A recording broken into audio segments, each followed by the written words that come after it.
Hey everybody, thank you for joining me today. So today is week number 3 for the Bestie collab, and I'm super excited because it's going to be a fun sketch, and I decided I had to use the wood grain paper, and I just felt like it would be really a great feature for this point, for this particular layout.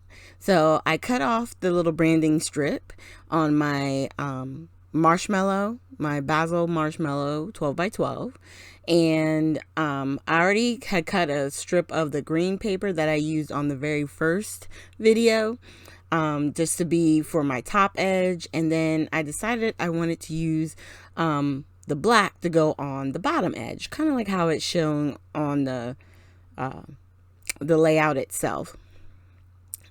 I decided to cut this down originally to, I want to say 4 inches. And then I'm going to immediately attach the wood grain paper to the green.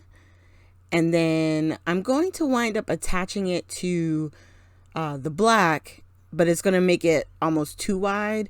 And I think I do wind up trimming it down, because I wanted to make sure that I did have some of the marshmallow paper on the bottom half under my little my black strip.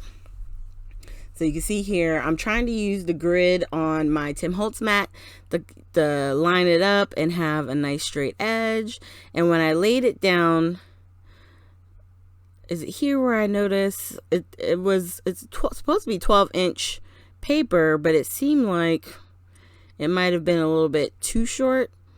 And then, like I said, it seemed like it was just a little too wide. I'm like, I wanted more space from the image to the top, because in my mind at this point I am thinking maybe I'll put my journaling up at the top where they have their little lines drawn. That's where they kind of suggest it. But I was like, no, I'm showing too much paper. So I'm going to grab the cutter again and trim down my piece. I recut, and I want to say I either made it, I think I made it 3 inches instead of the 4, and then I cut a new piece of the black paper because it was more true to the 12-inch size. Now we're going to reattach. And you'll see it'll give me a little bit more space up at the top, because that's what I'm thinking right there, a little bit. Yeah, and I like that way better because it gives us more open space up at the top. Perfect. Okay, let's finish attaching everything, and then we're also going to cut out this piece. I have the kit itself comes with these postcard kind of like shapes. And though our trip was in New Jersey, we were up towards North Jersey, which in certain parts you can look across the water and see New York City. So I was like, you know what? I'm going to just cut out a little bit. We'll have the Statue of Liberty, because you can see it from New Jersey side as well. And I was like, and I'm going to use it because I don't know when or if I will ever be able to use those cards. So this was my solution, because it really doesn't, I don't have any tags, or I didn't want to make a tag shape, and I just wanted to put something up there in the left where I can make a little cluster where they have that tag showing. And then you have the banners that are coming down. We don't do the little flag banners either. I just do a little cluster, and you'll see that here in a second. So on the marshmallow, I'm grabbing, actually that was the light paste, and I didn't mean to grab that first. I meant to grab my clear gesso. And once I kind of marked where the paper was gonna go, I just wanted to kind of really just do the clear gesso on the very top, kind of in the corner, the upper corner. I think I might put a little bit. It's not all over, because I know a portion of the bottom is going to be covered by the pattern paper, so I don't need it there. And that brush I'm using is actually, it's a silicone brush from Prima, and I just take a little baby wipe and clean it off, and it's good to go. It has a little bit of stains from, I think, the black gesso that I used a couple of times, but for the most part, it's good. Okay, so while that's drying, I think I grab my heat tool to kind of help it along, because I just want to make sure it's completely dry. But this is the stencil we're going to be using, and what I like about it is it gives it a little bit of texture, but it's like, how do I explain it? Because I'm using this light paste, it's not gonna like stand out very crazily. It's just a little bit, and when I use some of the ink to do the color on the background, it's just, like I said, once you start layering the stuff on top of it, it just gives you a little bit of something behind your photo. And without pressing down and ruining the part that I did first, I'm just using a portion of the stencil to try and put some more down, kind of closer to the edge, because you're just not sure sometimes where you want stuff to go. And then that's it. So we have, and anywhere where it was like a little bit extra, I used my brush to kind of like flatten it out a little bit, so not to ruin the texture, but just so that it's not too overly poofy. All right, so that I set to the side to dry, and I grabbed a little bit of clear plastic sheet, and I put down some of this Alltanew dye ink. So I wanted to show you guys, you can use whatever inks you have in your crafty storage, okay? Like, it doesn't always have to be distress inks or oxides. You can use inks that you have. If it's a dye ink, put it on clear plastic, because it's not going to dry right away. Spritz it with some water, and then do the smooshing technique. You can do the same techniques you see other people do using the crafting supplies that you have. So once I did that and I smushed, I used two colors. I used let me see, this one is Volcano Lake and Teal Cove, and I had a little smooch there. I'm trying to get it up using my pickup tool, and it winds up getting covered up, so I'm not too worried, but I had to get that off. And you can see the liquid, the colored liquid is moving around. And what I liked about doing this particular method was because I knew I wanted to do a little bit of stamping, and the stamping that I was going to do, I'm using the same colors. I'm actually going to use the Teal Cove because it's a little bit darker.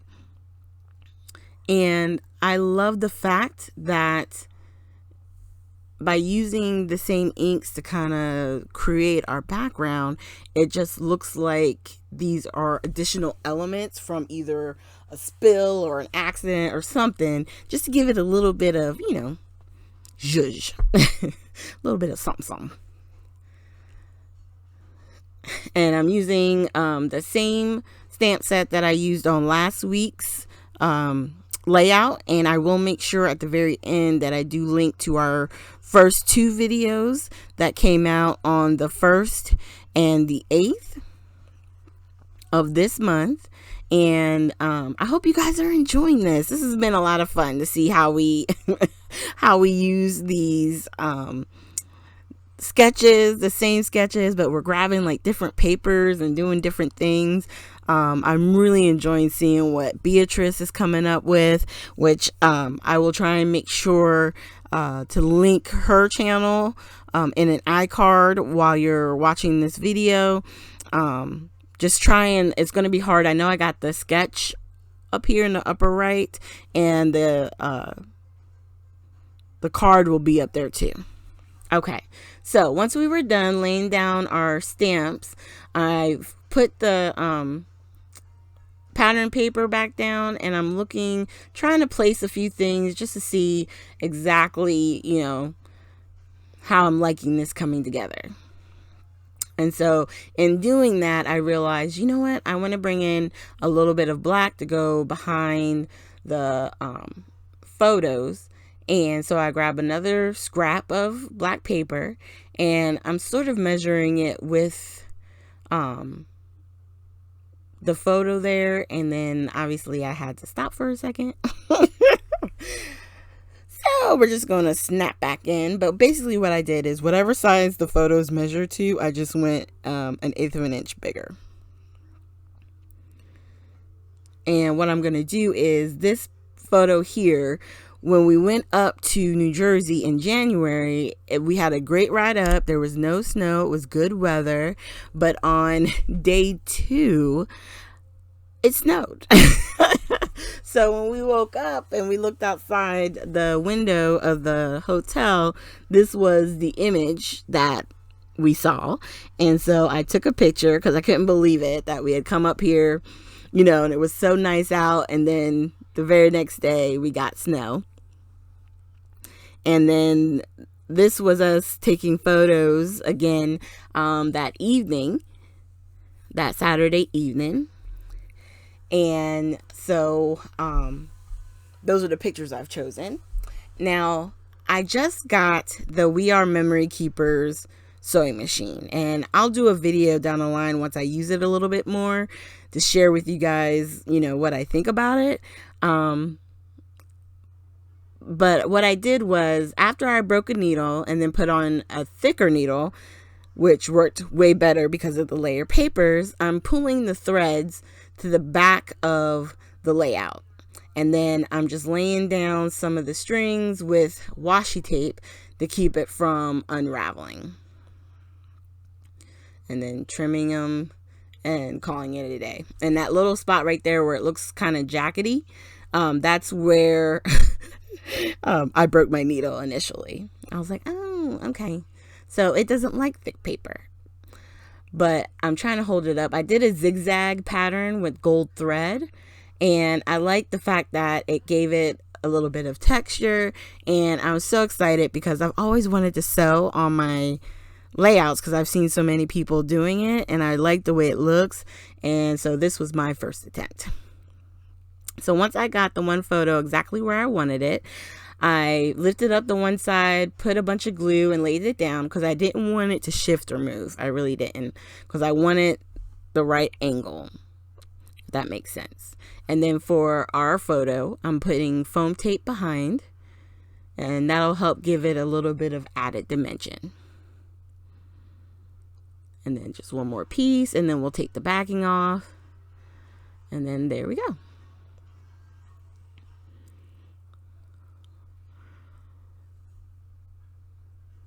So now what I'm doing is I'm actually trying to grab some of the element pieces. I had the awesome still on the side, and then next to me I had some black acrylic pieces, and the word fun was inside. So I was like, well, we'll just call this awesome fun, because it's the only thing, trip or vacation, that we were able to do this year, because everything that happened right after January, everybody knows we were all basically on lockdown.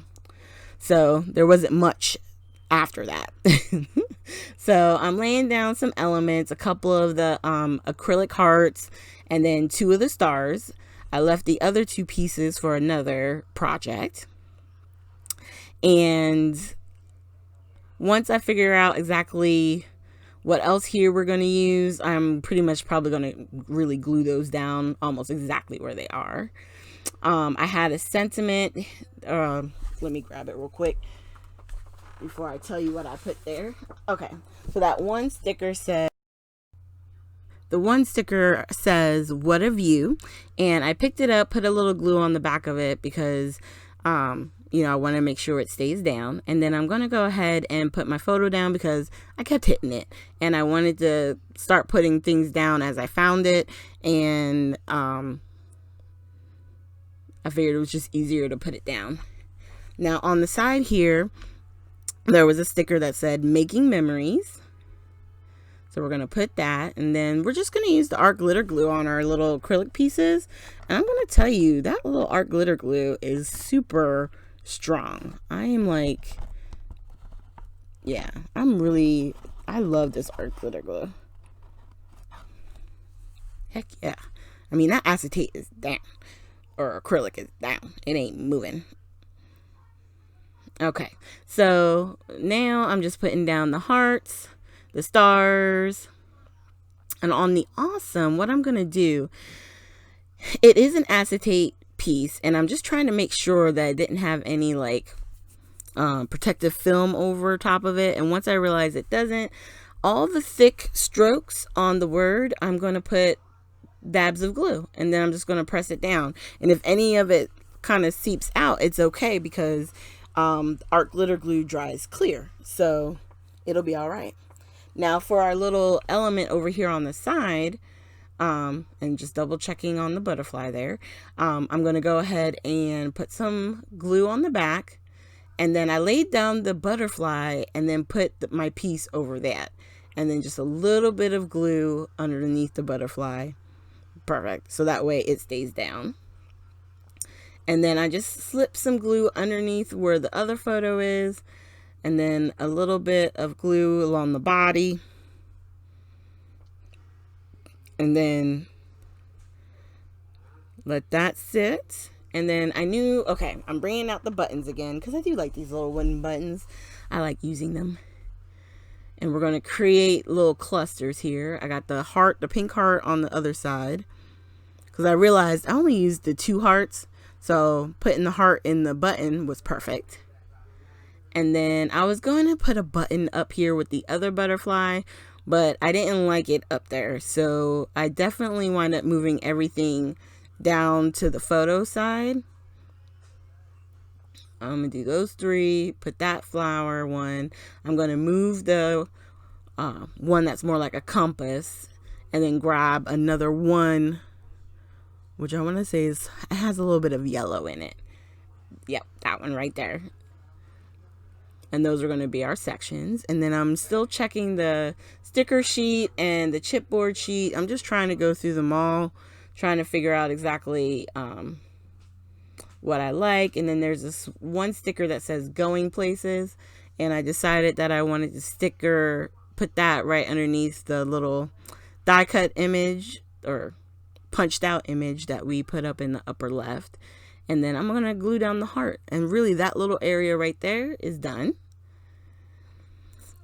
And then when I did the stitching, the sewing, I had some gold threads that were left, so I'm trying to roll them up into a ball. Let me tell you something, okay? It's crazy when you watch someone do something over and over and over again, and you think it's got to be easier than what I'm making it. Missy Wooden takes thread, rolls it up, and puts it underneath things, and has pretty strings and danglies, and okay, I'm like, I am not a thread whisperer. Obviously she is. But I somehow make it work. And then when it gets to a spot, I kind of put a little bit of glue in certain spots, because I don't want it to move at all. You know what I mean? And I want to make sure it stays down. But let me tell you, the struggle be real. And I love the way it looks. And it just, it's so sad sometimes. So I'm putting down another section of thread with the 3 buttons over here on the left side of the photos. And I'm moving them around, but I'm using, and this is the cool part about these buttons, is I'm moving them around, and I'm using them to also hold down the thread. You know what I mean? So I'm putting a little bit more glue, so that way I know it definitely stays. And I'm trying to use the light paste to help hold stuff down, because there was some warping with the texture paste and all the watering and all that. Okay. Oh, yep. I found this pink arrow on the chipboard, so I was like, yep, I gotta put that down. And then I'm trying to look through. I just want to make sure that I didn't want to put anything else. And I just felt like that was enough. That was enough. I got 2 butterflies, 3 acetate. I was like, yeah, I'm good. So I'm going to start covering up my photos for my favorite part of doing my layouts, which is the splattering. And on this one, I actually wind up doing the 3 colors. I do gold, of course, the black, and I actually do some of the white because of the area where the wood grain is. I wanted to have some white splatters. I think it, you know, it seems weird to do that on top of white, but because of all the coloring and stuff, I just felt like the white would add a little bit more dimension down towards the bottom. But I definitely knew I wanted to hit it with some black because I was like, oh yeah. I like how the black stands out. At first, I was only going to do the gold, and then I was like, who am I kidding? Grab that black soot and let's get going. Let's get the splattering. And I know some people probably don't like the splatter. You probably like it more clean. But I think when I have backgrounds with these particular stamps where it looks like large splats and little like it just calls for more. And so this is just a nice way to kind of cap it off. And to me, it just kind of ties it into a neat finished bow. Alrighty. And then we're going to move our coverings. Our pictures are perfect. And I think at this point, nope, I'm fine. When I go to put it down, I think I realized that the arrow isn't glued down. And I wind up gluing it later. But I love the way it turned out. I hope you guys enjoyed the process of watching me do this particular sketch. So this is week 3 of our collab. Week 4 is coming up next. We have another sketch, and I know we've been talking about doing a cut file, but keep an eye out because I think the last one we might have it be like a freestyle, kind of do your own thing, make what you want to make with the kit. So yeah, just bear with us because you know we're all works in progress, right? So once again, me and BEATRIZ both want to thank you guys for coming to our collab. If you haven't been to her channel yet to see her video, the link will be down in the more section. And definitely check out hers, subscribe, like, leave a comment, all that good stuff, and enjoy. Thank you guys again, and we hope you have a great day.